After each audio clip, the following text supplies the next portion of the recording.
नमस्कार दोस्तों, वायरल तक में आपका स्वागत है। आज के इस खास एपिसोड में मैं आपके साथ हूँ अंकुश कुमार मिश्रा और हमारे साथ जुड़ चुके हैं संत श्री आसाराम बापू जी के आश्रम में बाल संस्कार केंद्र के प्रमुख रामसुख भाई जी। तो आज हम इनसे योग और ध्यान के बारे में कुछ जानने की कोशिश करेंगे और अच्छे स्वास्थ्य हेतु किस प्रकार का योग करना चाहिए और इसका क्या क्या फ़ायदा है और क्या नुकसान होता है ये जानने का कोशिश करेंगे। तो सबसे पहले आपका स्वागत है हमारे चैनल में।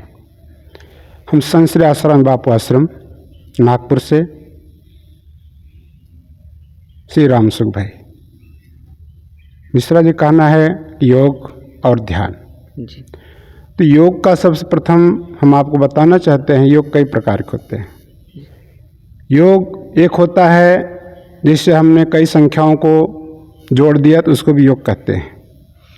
1+1 हमने उसको जोड़ दिया, प्लस कर दिया तो 2 हो गया। एक प्रकार की योग भी होता है और एक प्रकार की योग होता है जैसे जीव और आत्मा और परमात्मा का योग। जीव जब अपने आत्मा से मिलता है तो परमात्मा हो जाता है, उसको भी योग कहा जाता है। तो मुख्य योग हमारा क्या है? ईश्वर का है। ईश्वर से मिलना मुख्य योग वो होता है।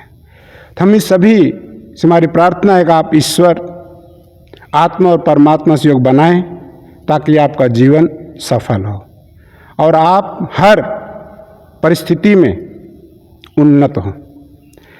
अब ध्यान में योग कैसे करें, इसका मार्ग सद्गुरु बताते हैं। सद्गुरु के द्वारा आप सभी अगर योग सीखते हैं तो आपको कहीं गिरने की संभावना नहीं होगी।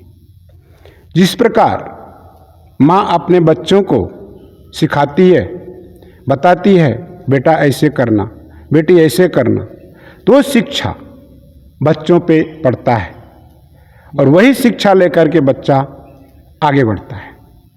ऐसे जो हमारे सद्गुरु होते हैं वो हमें परमात्मा का मार्ग, ईश्वर का मार्ग, आत्मा का मार्ग और हमारे जीवन शैली का मार्ग सद्गुरु दिखाते हैं।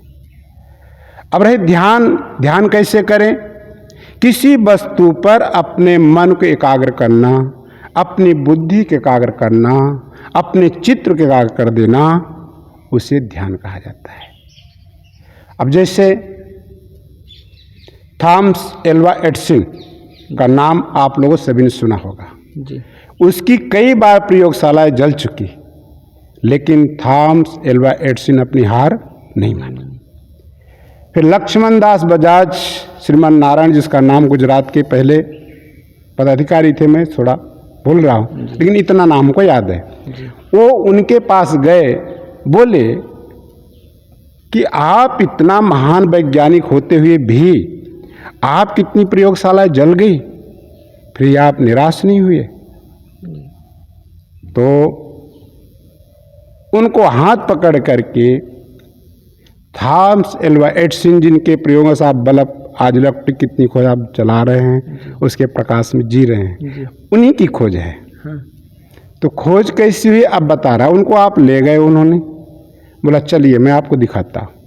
एक स्वच्छ रूम, सुगंधित रूम, अकेला, सिर्फ एक चित्र उसने अपने गुरु का रखा था।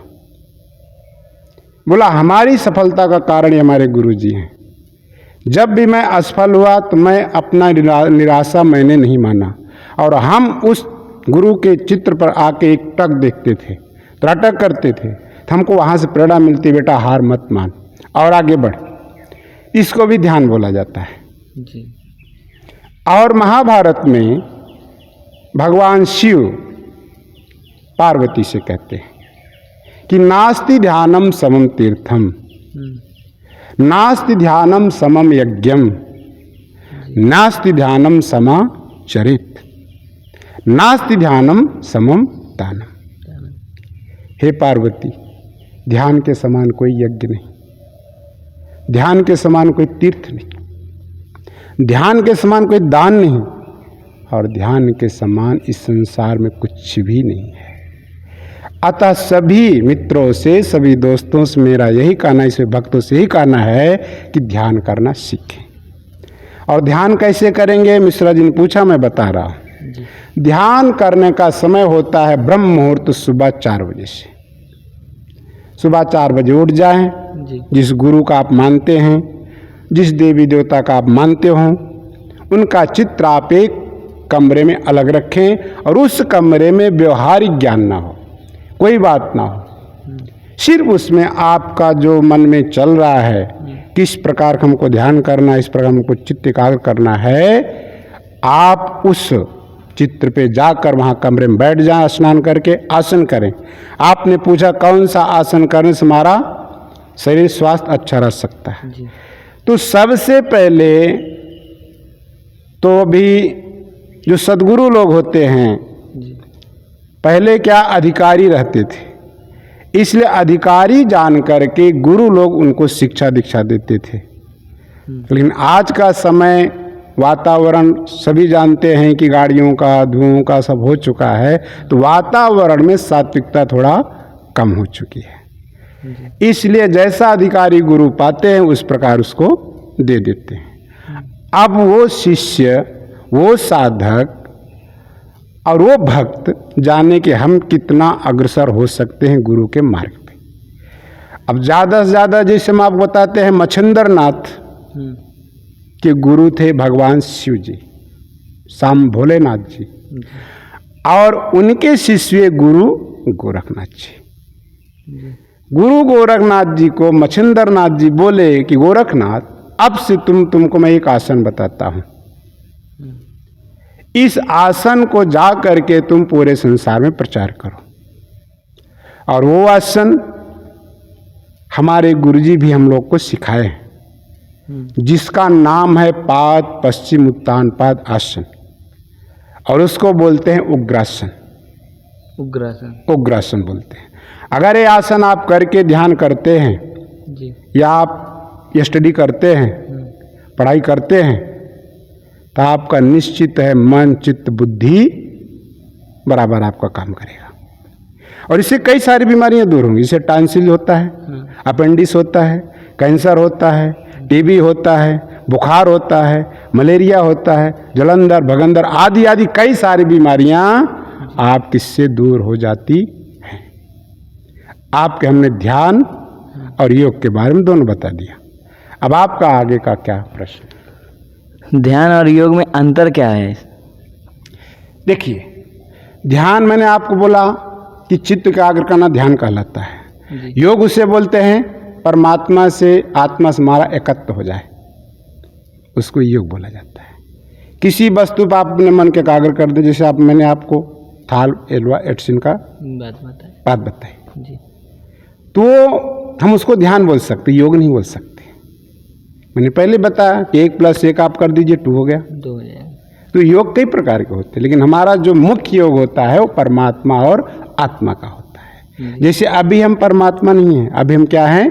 जीवात्मा है। जीवात्मा, ठीक है। लेकिन जब हम अपने आत्मा परमात्मा को जान लेंगे, तब जीवात्मा छोड़ को क्या हो जाएगा? परमात्मा, परमात्मा हो जाएगा। इसको बोलते योग। जैसे 1 और 1 को जोड़िए तो हो गया 2, बराबर। ऐसे हमने जब जीवात्मा परमात्मा हो गया, परमात्मा हो गया 1, इसको बोलते योग। तो कोई ऐसा समय आता है जब मालूम चल जाए इंसान को कि अभी योग हो गया, मतलब जुड़ गया, आत्मा परमात्मा से जुड़ गया, ये समय कैसे मालूम चलता है? ये समय मिश्रा जी आपको सदगुरु बताएंगे। जैसे अब आप स्कूल में कॉलेज पढ़ाई कर रहे हैं, जो आपका सब्जेक्ट नहीं आता है तो कौन बताएगा? शिक्षक बताएंगे, आपके शिक्षक बताएंगे। ऐसे ये जो है हमारे सदगुरु बताते हैं। कोई भी सदगुरु हो जी, हम नहीं बोलते हमारे सदगुरु बताएंगे। आपके जीवन में जो भी सदगुरु होंगे वो आपको इसका मार्ग बता देंगे कि बेटा अब तुम्हारा एकत्व हो गया, अब तुम उससे जुड़ गए। जी। तो अभी लोगों में शुगर का बीमारी, डायबिटीज बहुत चल रहा है। हर लोग, लगभग हर एक परिवार में किसी एक को डायबिटीज हो ही गया है अभी। तो उससे बचने के लिए कौन सा योग और आसन बेहतर होगा? ये मैंने आपको जो बताया, इस आसन से भी उनको लाभ होगा। और डायबिटीज के लिए हमारे गुरुदेव बताते हैं कि बेल के 3 पत्ते ले ले, 2 काली मिर्च ले ले, और उसको चबा चबा खाए गिलास पानी पे, डायबिटीज कंट्रोल रहेगा। और दूसरा मेरे संत श्री आसाराम बापू, मेरे जो गुरुदेव हैं, सदगुरु हैं, ब्रह्मनिष्ठ, वो बताते दूसरा प्रयोग, कितना भी डायबिटीज हो, आप जो खराब करेले होते हैं, ज़्यादा सड़े हुए नहीं, अधपके करेले आधा किलो आप ले लें और उस करेले को पैर से कुचलते रहें जब तक आपके मुंह से और नाक से खुशबू उसकी ना आने लग जाए। आपकी डायबिटीज कंट्रोल। और डायबिटीज होने के कारण भी आप सुन लीजिए। पहले बात तो इसके पहले भी मैंने किसी न्यूज में देखा था, उन्होंने बताया कि जो चिप्स खाते हैं उसमें शुगर की चर्बी रहती, साहब आप सुने भी होंगे। ऐसे कई, जैसे मान लो टोस्ट हो गया, बटर हो गया, अब चाय हो गया। चाय अगर आप पीते हैं डेली सुबह सुबह तो 10 प्रकार के उसमें जहर होते हैं जी। ये हमारे बाल संस्कार साहित्य में दिया गया है। हम आपको बाल संस्कार साहित्य देंगे, आप पढ़िएगा और दूसरों को भी आप इसको बताइएगा कि चाय पीने से कितनी हानियां होती हैं। बिल्कुल ठीक है। ये आपका डायबिटीज का सवाल हमने जवाब आपको दे दिया। हाँ, और एक सवाल है कि अभी पूरे विदेशों में भी योग को बढ़ावा दिया जा रहा है, हर एक जगह पे योग को बढ़ावा दिया जा रहा है। हाँ। तो इस पर आपकी क्या राय है? योग नहीं, आसन का बढ़ावा दिया जा रहा है। योग मैंने क्या बताया आपको? नहीं, योग नहीं, जीवात्मा और परमात्मा का जो योग होता है, मिलन होता है, उसको योग बोला जाता है। और इसके पहले मैंने बताया संख्या का योग, बस जैसे ने वस्तु अलग अलग रखी। हाँ। उसको हमने रख दिया, योग यानी जुड़ गया, उसको योग। योग नहीं, आसन का ही बढ़ावा दिया जा रहा है, लेकिन उसको बताया जा रहा है एक तरह से अंतर्राष्ट्रीय योग दिवस करके, तो उससे लोगों में योगा करके बढ़ रहा है जी। आसन से हमारे शरीर स्वस्थ रहता है, हमारा मन प्रसन्न रहता है, हमारी बुद्धि प्रसन्न रहती है। लेकिन बुद्धि और मन इन सबसे परे आत्मा है। क्यों? कि आत्मा ही सत्ता, परमात्मा ही बुद्धि और मन को दे रही है। तो पहले जब हमारा मन और बुद्धि प्रसन्न रहेगा तब तो हमारा चित्त आत्मा परमात्मा लगेगा। इसके लिए आसन करना, योग करना हमको बहुत जरूरी है। तो इस दोनों में आप मतलब ऐसे कैसे बोल सकते कि विदेशों में आसन का बढ़ावा दिया जा रहा है, देश में लोग नहीं कर पा रहे हैं, अभी अपने देश में कर नहीं पा रहे हैं, कोई बढ़ावा नहीं दे पा रहा है, या फिर बोल सकते हैं कोई बताने वाला नहीं है कि कैसे करना है, क्या करना है लोगों को? मिश्रा जी देखिए, जो दूर की वस्तु होती है, हमारे पाने की इच्छा बहुत होती है, इस बात का आप मानते हैं? हाँ, देखने की इच्छा होती है। बिल्कुल। दूर की वस्तु को हमने नहीं देखा, उसको नहीं जाना, तो आपकी इच्छा होगी देखने की, बिल्कुल, जानने की इच्छा होगी। बिल्कुल। ये जो योग आसन, सूर्य नमस्कार जो परंपरा है, हमारे ऋषि मुनियों की खोज है, तो विदेशी खोज ये नहीं है। नहीं। तो विदेशी लोग ही सोचते हैं इनको ऋषि मुनि कैसे करते होंगे, जरा हम भी ट्राई तो करें, हम भी तो प्रयास करें, क्या लाभ होता है, क्या फायदा होता है। इससे उनकी रुचि आसनों में बढ़ रही है। अभी आजकल एक सवाल है ये अपना कि आजकल बच्चों में ध्यान नियंत्रण नहीं हो पाता है। बच्चे मतलब पढ़ाई में उनका मन नहीं लगता है, ध्यान नहीं कर पाते हैं, पढ़ने बैठते हैं पर उनका ध्यान इधर उधर चला जाता है, एकाग्र नहीं हो पाता है। मिश्रा जी, आपने बहुत अच्छी बात पूछी है जी। इसका कारण है मोबाइल और टीवी। अब मैं आपको बता रहा हूँ जी। आपने अर्जुन की बात, अर्जुन का नाम जानते होंगे, बिल्कुल, और उनकी पत्नी सुभद्रा का भी नाम आपने सुना होगा, उनका पुत्र अभिमन्यु जी। ठीक, जब अभिमन्यु गर्भ में थे उस समय अर्जुन चक्रव्यूह की बातें करते थे, और पेट में, गर्भ में वो बच्चा अभिमन्यु सुनता था, और सारा वो अपने दिमाग में ग्रहण करता गया। और एक समय ऐसा आया कि उनके पिता नहीं थे, और सारे कौरव जो पांडव निराश हो गए, अब क्या होगा। अभिमन्यु आगे ललकार कर बोलता है, पितामह, हमने 6 व्यूह तोड़ने को मैंने अपने माँ के गर्भ में सुना है, मैं तोड़ सकता हूँ, लेकिन 7वां का जब मेरे पिता सुनाने लगे तो मेरी माँ को नींद आ गई, हम नहीं सुन पाए। और इस बात को प्रहलाद भी आपको साक्षी हैं। प्रहलाद कयाधु नारद जी का आश्रम में थी। हम आपको आध्यात्मिक और योग दोनों साथ में लेके चल रहे हैं। कयाधु प्रहलाद की माँ नारद जी का आश्रम में थी, तो नारद जी उसको सांख्य योग यानी भक्ति की महिमा उस माँ को सुनाते थे, क्योंकि नारद जी जानते थे कि गर्भस्थ शिशु को गर्भ में जो संस्कार दिया जाएगा, जब इस शिशु गर्भस्थ बाहर आएगा तो संस्कार उसके सूक्ष्म मन में रहते हैं, और जब वो थोड़ा जानने लायक होगा, उसकी इच्छा जागृत होगी, अपने माता पिता से पूछेगा, माँ ये क्या है, पिताजी ये क्या है, क्यों? उसके गर्भस्थ के जो संस्कार हैं उसके सूक्ष्म मन में ठहरा हुआ है। इसलिए मिश्रा जी, आपने जो बच्चों को बोला कि ध्यान नहीं लगता, उनका मन नहीं लगता, इसलिए माता और बहनों को चाहिए कि जब गर्भस्थ शिशु हो तो उस समय ज़्यादा करके अश्लील फिल्में हो गया, अश्लील चित्र हो गए, सब ना देखें। ऐसे ऋषि मुनियों को याद करें, राणा शिवाजी महाप्रताप को याद करें, विवेकानंद जी को याद करें। फिर देखो बालक जन्म लेते कैसे नहीं ध्यान करता है। ऐसे हमारे बापूजी के कई जो साधक साधिका ऐसे बालक आए हुए हैं, जन्मति ओम का उच्चारण कर रहे हो। जन्म लिया 2-4 महीने ओम, मेरे बापूजी के शिष्य हैं सब, जी जी कर रहे हैं। तो उनके जीवन में संयम लाना पड़ेगा, माता पिता के। जब माता पिता में इस तरह संयमी रहेंगे तो उनके बेटे बेटा संयमी जरूर रहेंगे। और माता पिता वीर बहादुर हैं तो बेटा बहादुर कैसे नहीं होगा? बोलिए। नहीं है सही। अब आपके माता पिता शिक्षित है इसलिए आपको यहाँ शिक्षा लेने के लिए भेजा। आपके माता पिता के संस्कार लिए आप आश्रम में पहुँचे, नहीं तो हर युवक, हर युवान, हर विद्यार्थी आश्रम, मंदिर, ऋषि मुनियों के पास नहीं जा सकता। और अभी तो और देख रहे हैं नया ट्रेंड चला हुआ है कि मंदिर में लोग घूमने जाते हैं, मंदिर में लोग फोटो खिंचवाने जाते हैं, मंदिर में पूजा करने नहीं जाते हैं, श्रद्धा से नहीं जाते हैं। लोग टूर बना लेते हैं कि उस टूर में मंदिर जाना है। मतलब ये नहीं होता है कि हमें श्रद्धा से जाना है, टूर में जाना है मंदिर।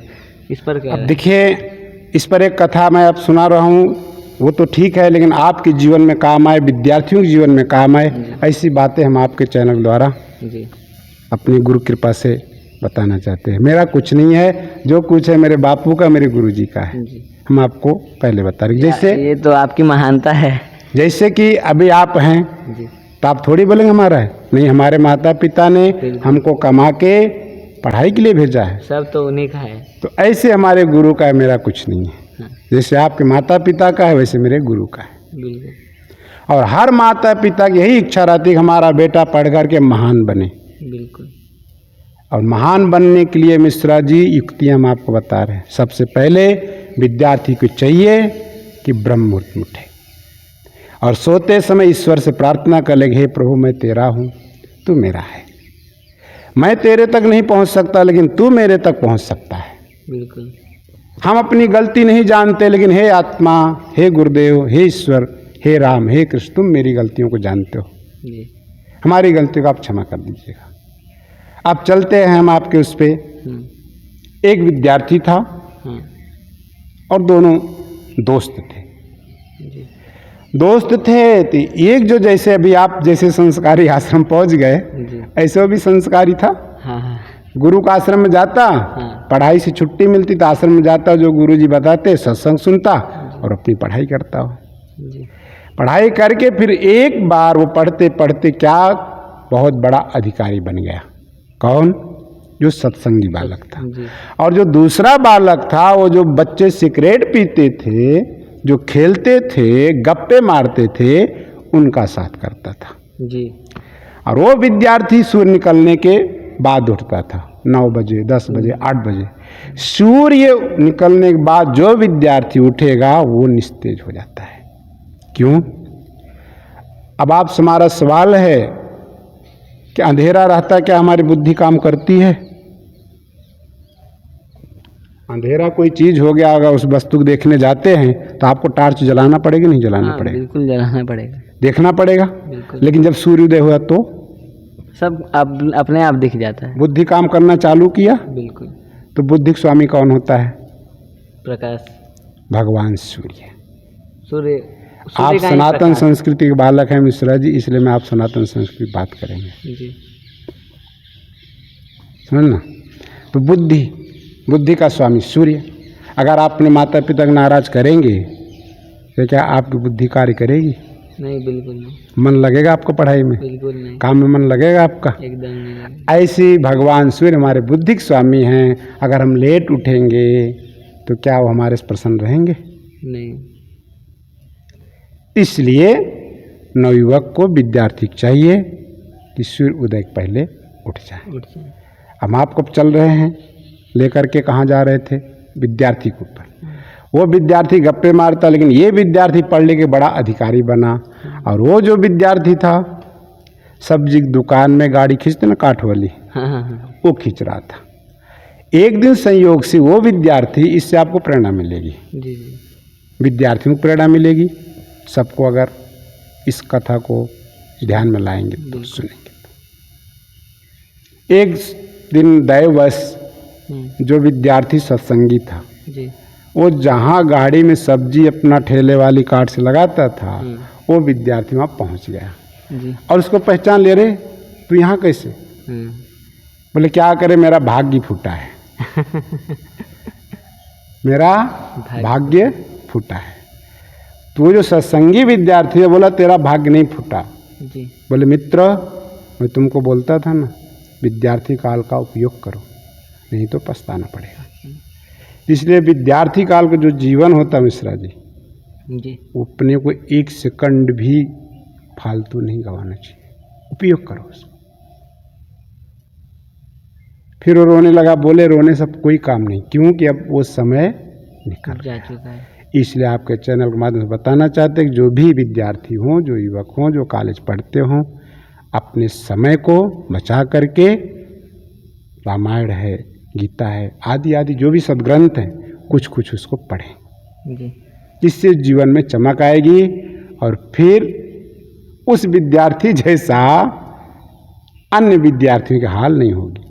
अगर अपने समय का सदुपयोग उन्होंने नहीं किया तो फिर जो दूसरे टाइप का विद्यार्थी था वही हाल होगी जी। इसलिए समय की कीमत समझें और समय का सदुपयोग करें। नारायण नारायण नारायण।